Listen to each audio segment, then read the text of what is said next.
सभी को नमस्कार। उम्मीद आप अच्छे होंगे, बहुत बेहतरीन तरीके से अपनी पढ़ाई कर रहे होंगे। अब हमने आपका जीके जीएस वाले पोर्शन में हिस्ट्री, आने वाले टाइम में ज्योग्राफी, पॉलिटी, सारे के सारे सब्जेक्ट स्टार्ट होने वाले हैं, जिसमें आज हम हिस्ट्री के दो चैप्टरों को लेकर बात करेंगे, सिंधु घाटी सभ्यता और वैदिक एज। मैं इतना विश्वास दिला सकता हूं, जब आप इस क्लास को करके जाएंगे तो आप में एक अलग लेवल का कॉन्फिडेंस होगा। साथ के साथ ये केवल ना केवल क्वेश्चन, बल्कि आज हम कुछ फैक्टों को भी साथ के साथ जानते हुए चलेंगे, क्योंकि लगभग लगभग इस क्लास के बाद 10 से 15 मिनट बाद आप 200-300 फैक्ट के साथ इस क्लास से बाहर जा रहे होंगे। और मैं इतना मानता हूं कि इससे बेस्ट इतने कम समय में पूरे यूट्यूब पर कुछ नहीं हो सकता।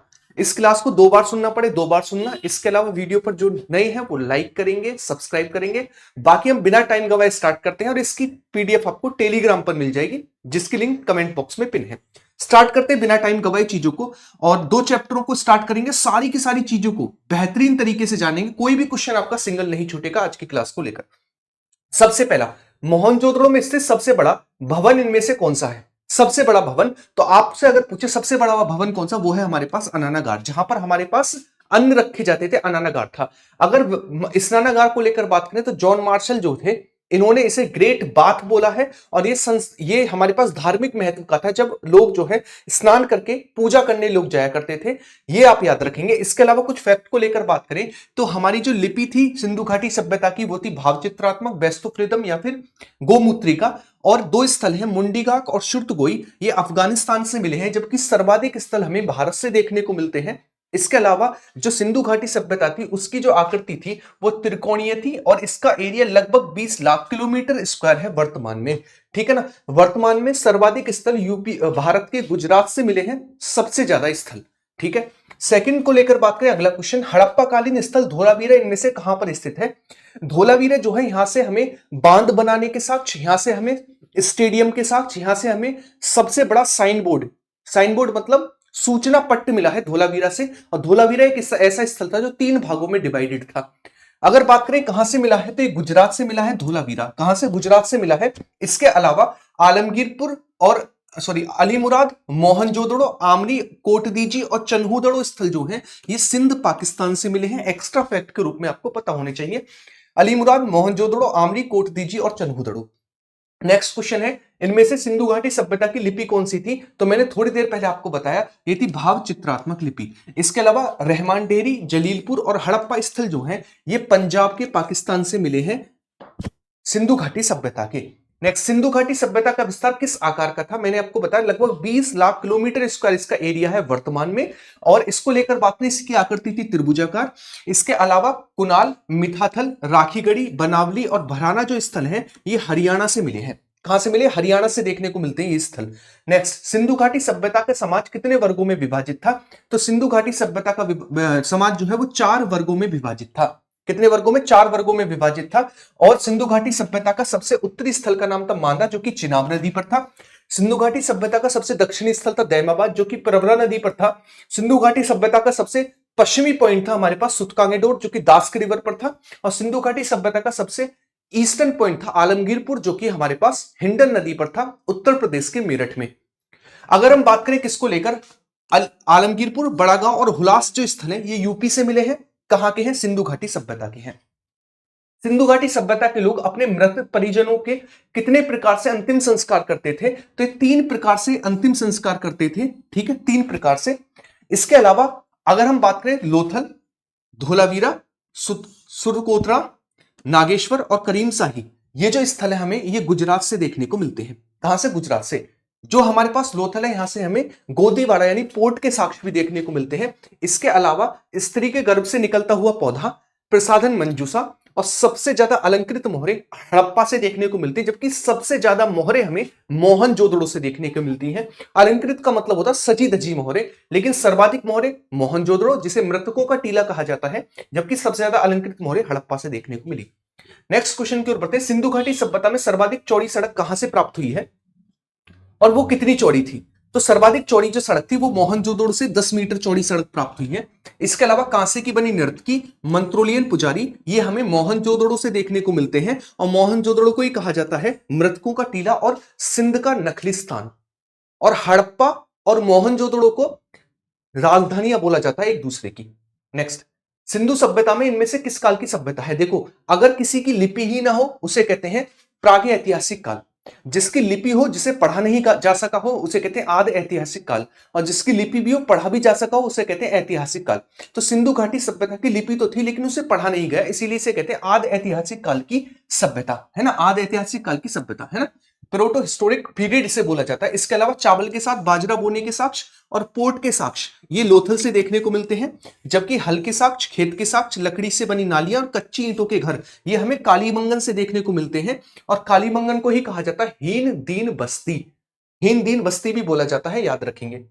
नेक्स्ट आगे की ओर बढ़ते हैं। अगला क्वेश्चन हमारे पास है, किस हड़प्पाकालीन स्थल से हल से जोते गए खेत के साक्ष्य देखने को मिलते हैं? तो अभी जस्ट हमने बात की, हल से जुते खेत के साक्ष्य हमें कालीबंगन से देखने को मिलते हैं। इसके अलावा मानव के साथ कुत्ते दफनाने के साक्ष्य ये कहां से देखने को मिले? रोपड़ से देखने को मिलते हैं। टेराकोटा और तांबे का ब्लेड हमें आलमगीरपुर से देखने को मिलता है। कहां से? आलमगीरपुर से देखने को मिलता है। नेक्स्ट अगला है हमारे पास, हड़प्पा कालीन स्थल कोट दीजिए इनमें से किसके समीप था? कोट दीजिए, तो कोट दीजिए था हमारे पास किसके पास? मोहनजोदड़ो के समीप था। इसके अलावा हड़प्पा रावी नदी के तट पर था। मोहनजोदड़ो, चन्हूदड़ो और कोट दीजी जो है ये सिंधु नदी के तट पर थे। रोपड़ और बाड़ा जो है सतलज नदी के तट पर थे। कालीबंगन जो है ये प्राचीन सरस्वती जिसे घग्गर नदी भी कहा जाता था उसके नदी के तट पर था। लोथल भोगवा नदी के तट पर था।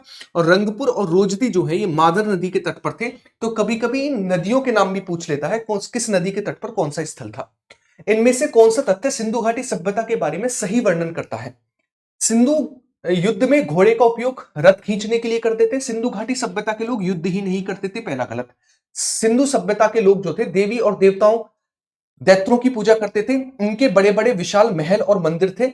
देखो, मंदिर इनके थे ही नहीं, याद रखेंगे, मंदिर थे नहीं। तो एक ऑप्शन बचा, ऑप्शन नंबर बी, ये मातृ देवी की पूजा करते थे, याद रखेंगे। हड़प्पा सभ्यता के संपूर्ण क्षेत्र का आकार कैसा था? तो मैंने आपको बताया त्रिभुजाकार आकार था। कैसा था? त्रिभुजाकार आकार था। सिंधु सभ्यता का महत्वपूर्ण स्थल हड़प्पा किस नदी के तट पर था? तो हड़प्पा जो है वो रावी नदी के तट पर था। रोपड़ सतलज नदी के तट पर था, रोपड़। और प्राचीन सरस्वती नदी के तट पर कौन सा था? तो आप मुझे कमेंट बॉक्स में बताएंगे। नेक्स्ट आगे की ओर बढ़ते हैं। अब बात करते हैं वैदिक काल को लेकर। उत्तर वैदिक काल संस्कृति का कालखंड कब से कब तक था? उत्तर वैदिक काल को लेकर बात कर रहा है। तो देखो, पूर्व वैदिक काल का समय माना जाता है 1500 से और 1000 बीसी, जबकि 1000 बीसी से लेकर और 600 बीसी के समय को माना जाता है उत्तर वैदिक काल। क्या माना जाता है? उत्तर वैदिक काल। लोहे के प्रमाण हमें उत्तर वैदिक काल में देखने को मिलते हैं। और प्रमाण जो है वो कहां से मिले? अतरंजी खेड़ा यूपी से मिले, जिसे क्या बोला गया है? श्याम अयस। श्याम अयस इसे बोला गया है। किसको? लोहे को श्याम अयस बोला गया है।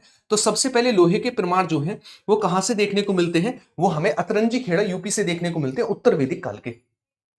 ऋग्वेद में कुल कितने मंडल हैं? ऋग्वेद में कुल कितने मंडल हैं? देखो, अगर मैं ऋग्वेद को लेकर बात करूं तो ऋग्वेद हमारे पास सबसे प्राचीन वेद है, ऋग्वेद। ठीक है, सबसे प्राचीन वेद है ऋग्वेद, जिसमें 10 मंडल, 10,562 श्लोक, 1028 सूक्तियां हैं।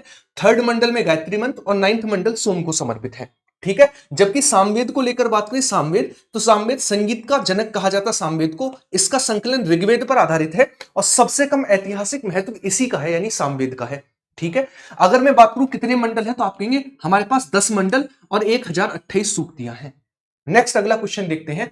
उपनिषद का शाब्दिक अर्थ क्या होता है? उपनिषद, उपनिषद मतलब गुरु के समीप बैठकर ज्ञान प्राप्त करना। तो इसका मतलब क्या होता है? समीप बैठना इसका मतलब होता है, पास बैठना। अगर यजुर्वेद को लेकर बात करें तो यज्ञ, हवन और कर्मकांड जैसी घटनाएं यजुर्वेद में देखने को मिलती है।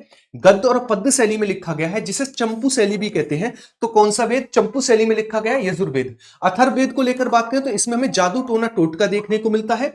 सबसे नया वेद कहा जाता है। सबसे ज्यादा ऐतिहासिक महत्व इसी का है, अथर्ववेद का है। इसके अलावा वेद त्रय के अंतर्गत 3 वेद आते हैं, ऋग्वेद, सामवेद और यजुर्वेद। ये भी आप याद रखेंगे।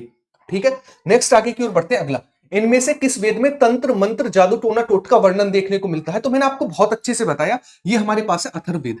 कौन सा? अथर्ववेद है। इसके अलावा विश्व शब्द का उल्लेख 170 बार ऋग्वेद में है। जन शब्द का उल्लेख 275 बार है। इंद्र शब्द का उल्लेख 250 बार देखने को मिलता है।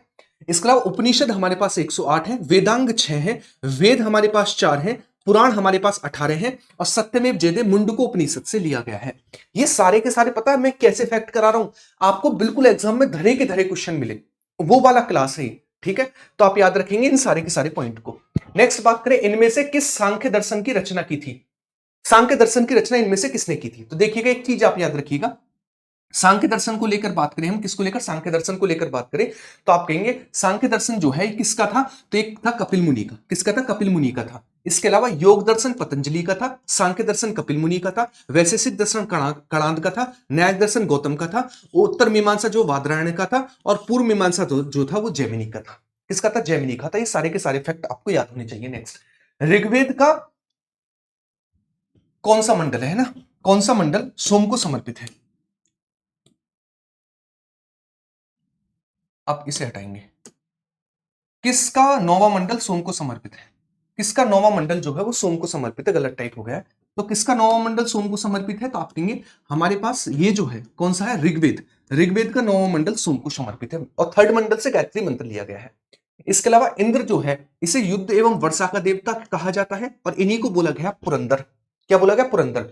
सोम जो थे इन्हें जंगल का देवता बोला गया, अग्नि जो थे इनको आग का देवता बोला गया, मारुत को तूफान का देवता बोला गया, रुद्र को सबसे क्रोधित देवता बोला गया, और वरुण को वायु का देवता बोला गया। तो कभी कभी पूछ लेता है कौन किसके देवता थे, तो मैंने आपको एक बार में बता दिया। नेक्स्ट आगे की ओर बढ़ते हैं। सबसे पुराना वेद इनमें से कौन सा है, तो सबसे पुराना ऋग्वेद और सबसे नया अथर्ववेद है। अगर हम बात करें क्या होगा आंसर, आंसर होगा हमारे पास ऋग्वेद।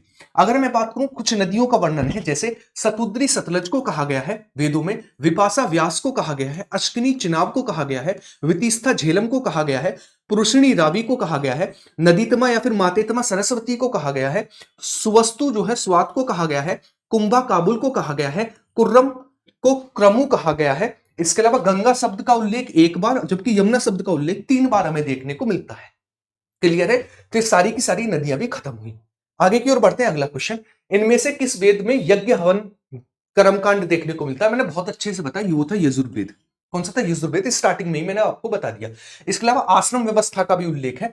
आश्रम व्यवस्था का उल्लेख जवालोपनिषद में देखने को मिलता है, जिसमें सबसे पहले ब्रह्मचर्य 25 साल तक, उसके बाद गृहस्थ और अगले 25 साल तक, वानप्रस्थ उससे अगले 25 साल, और संन्यास अगले 25 साल। यानी वेदों में मनुष्य की एज को 100 ईयर मानते हुए इन 4 वर्गों में विभाजित किया गया है।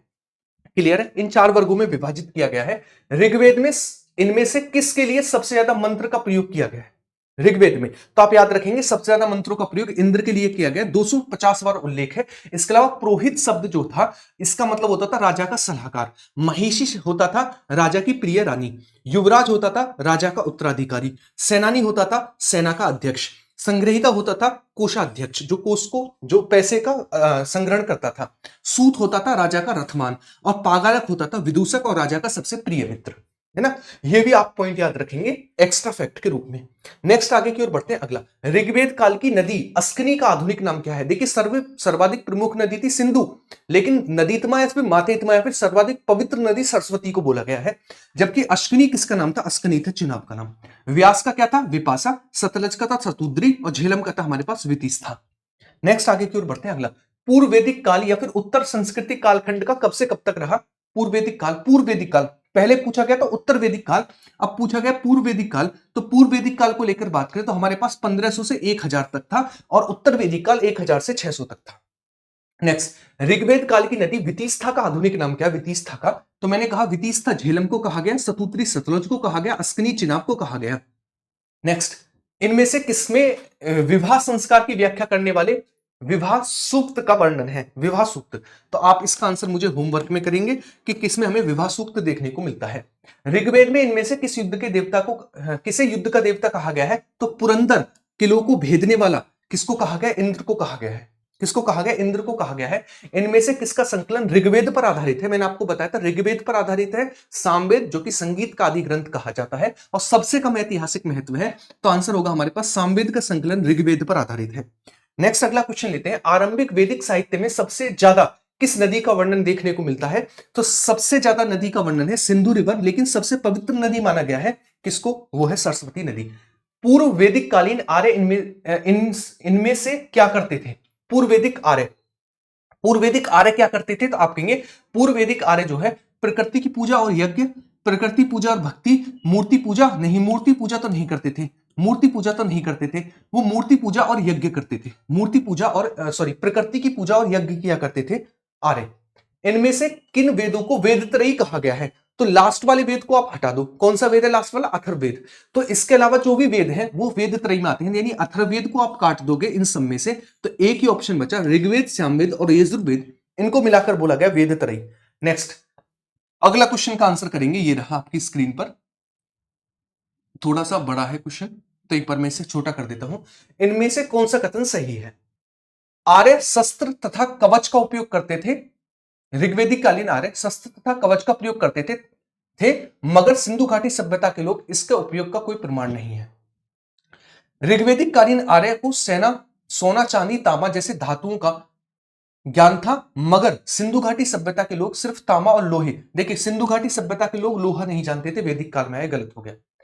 ऋग्वेदिक कालीन आर्यों ने घोड़े को पालतू बना लिया था मगर सिंधु घाटी सभ्यता के लोग पशु को नहीं जानते थे। अरे ये वृषभ तो इनका प्रिय पशु था, वृषभ, ये भी गलत हुआ, सभी सही नहीं हो सकते, यानी ऑप्शन नंबर ए ही बचा, ऑप्शन नंबर ए ही बचा हमारे पास।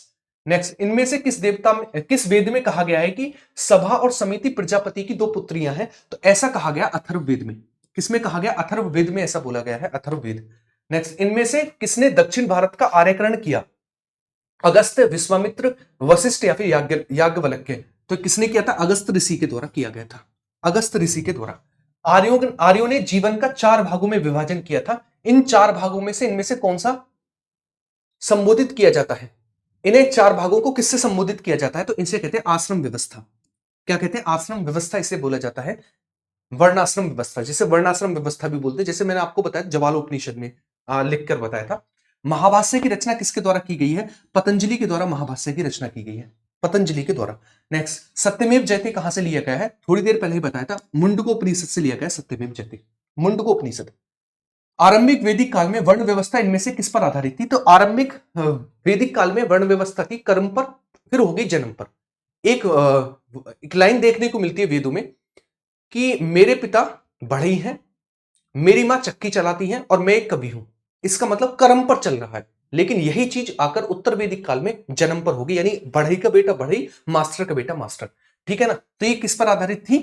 आरंभिक वैदिक काल यानी पूर्व वैदिक काल में प्रतिभा, शिक्षा, व्यवसाय, व्यवसाय पर आधारित थी। व्यवसाय, जो जैसा व्यवसाय करेगा वैसा होगा, चलेगा। तो ये रहा हमारा आज का लास्ट क्वेश्चन और ये नया चैप्टर है और इसका आंसर भी आप मुझे होमवर्क में करेंगे और मुझे प्यारी सी कमेंट के साथ बताएंगे कि जो मैंने आपको 2 चैप्टर का निचोड़ दिया वो आप सभी को कैसा लगा, फटाफट से बताएंगे। और साथ के साथ वीडियो पर अगर नए हैं, अभी लाइक नहीं किया तो लाइक वगैरह कर देंगे, सब्सक्राइब कर देंगे चैनल को और वीडियो को लाइक करके शेयर जरूर करेंगे। बाकी ये 16-17 मिनट में मैंने आपको पूरा निचोड़ दे दिया, पूरा निचोड़ का मतलब सारे के सारे फैक्ट दे दिए और क्वेश्चन भी मैंने आपको 50+ करा दिए। तो उम्मीद है ये वीडियो आपको बहुत अच्छी लगी होगी। कमेंट बॉक्स में जरूर छोड़कर जाएंगे कमेंट एक प्यारी सी कैसी वीडियो लगी। बाकी मिलते हैं नेक्स्ट वीडियो में ऐसे ही जुनून और जोश के साथ, बेस्ट कंटेंट के साथ। बाय बाय, टेक केयर, सभी को जय हिंद।